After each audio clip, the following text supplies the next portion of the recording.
सुखों का आधार धर्म है और वो धर्म मनुष्य के हृदय में बसता है।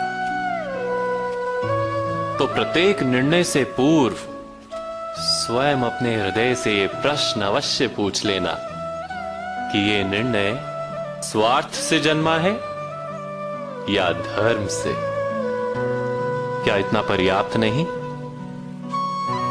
भविष्य के बदले धर्म का विचार करने से क्या भविष्य अधिक सुखपूर्ण नहीं होगा? स्वयं विचार कीजिए।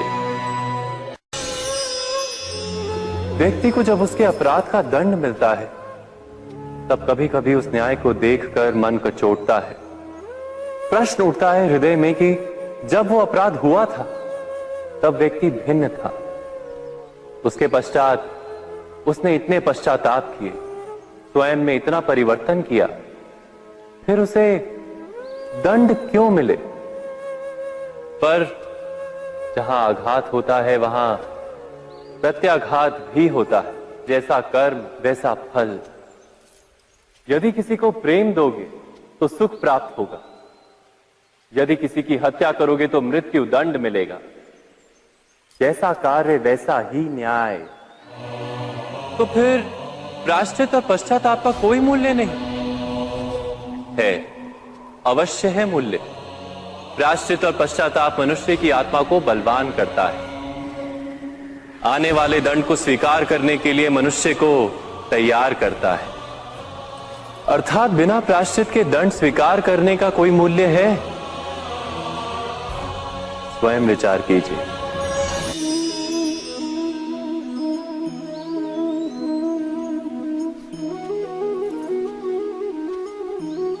जब अपने किसी अच्छे कार्य के उत्तर में दुख प्राप्त होता है अथवा किसी को उसके दुष्ट कार्य में सुख मिलता है तो मन अवश्य ये विचार करता है कि अच्छा कार्य करने का, धर्म के मार्ग पर चलने का तात्पर्य क्या है।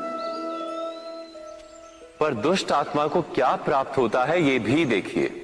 दुष्टता करने वाला हृदय सदा चंचल रहता है, अकुलाता रहता है। मन में सदा नए नए संघर्ष उत्पन्न होते हैं। अविश्वास उसे जीवन भर दौड़ाता है। क्या ये सुख? जबकि धर्म पे चलने वाले, अच्छा कार्य करने वाले, सच्चरित्र व्यक्ति का हृदय शांत रहता है। परिस्थितियां उसके जीवन के सुख में बाधा नहीं बनती। समाज में सम्मान और मन में संतोष रहता है सदा। अर्थात अच्छा बर्ताव भविष्य में किसी सुख का मार्ग नहीं।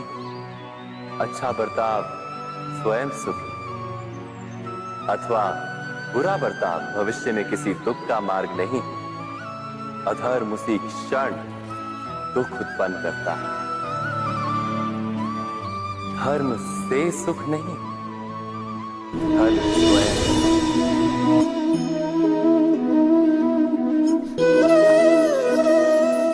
सत्ता की लालसा सबके हृदय को घेरे रहती है।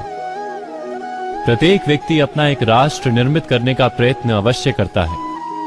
फिर वो राष्ट्र कुरु राष्ट्र की भांति बहुत बड़ा हो या फिर अपने परिवार तक सीमित हो, वो सत्ता प्राप्त करने का प्रयास अवश्य करता है। किंतु सत्ता का वास्तविक रूप क्या है? क्या हमने कभी विचार किया है? एक मनुष्य जितने अधिक लोगों के जीवन को प्रभावित कर सके, जितने अधिक लोगों के जीवन की स्वतंत्रता पर अंकुश रख सके, उतनी ही अधिक सत्ता का अनुभव करता है वो।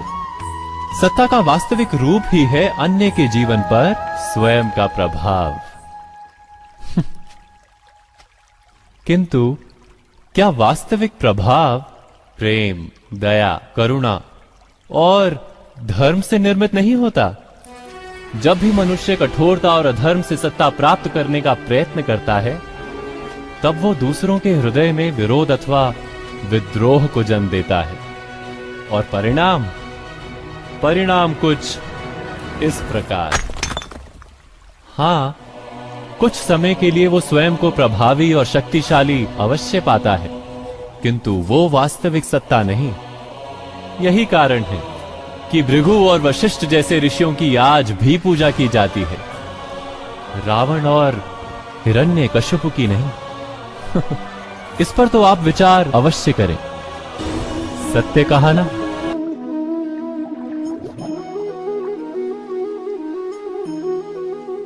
इस संसार में आने वाला प्रत्येक बालक संपूर्णतः संस्कार रहित होता है। उसके अंतर पर ना किसी अच्छे संस्कार के चिन्ह अंकित होते हैं, ना ही बुरे संस्कार के। अर्थात जन्म से बालक में ना कोई गुण होता है और ना ही कोई दोष। तो ये दोष अथवा गुण किस प्रकार प्राप्त होते हैं, क्या हमने कभी विचार किया है? जो बात माता पिता के मुख से निरंतर सुनी जाती है, वही बात उनकी संतानों के हृदय का संस्कार बनती है। जैसे किसी गांव में नदी तट तक एक पगडंडी बन जाती है केवल उस मार्ग पर बार बार चलने के कारण। अर्थात माता पिता के हृदय की इच्छाएं उनकी संतानों के हृदय का दोष अथवा गुण बनकर जन्म लेती हैं। क्या ये सत्य नहीं? पर फिर भी जब उनकी संतानों में कोई दोष दिखाई देता है तो माता पिता आश्चर्य और दुख से भर जाते। माता पिता का हृदय ये प्रश्न करता है कि उनकी संतानों में ये कुसंस्कार आए कहां से।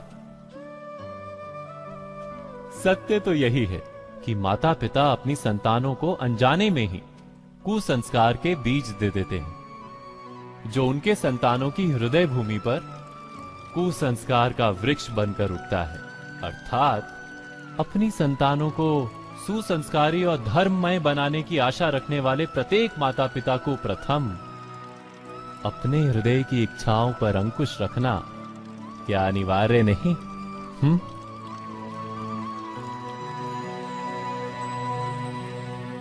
प्रत्येक माता पिता इस पर विचार अवश्य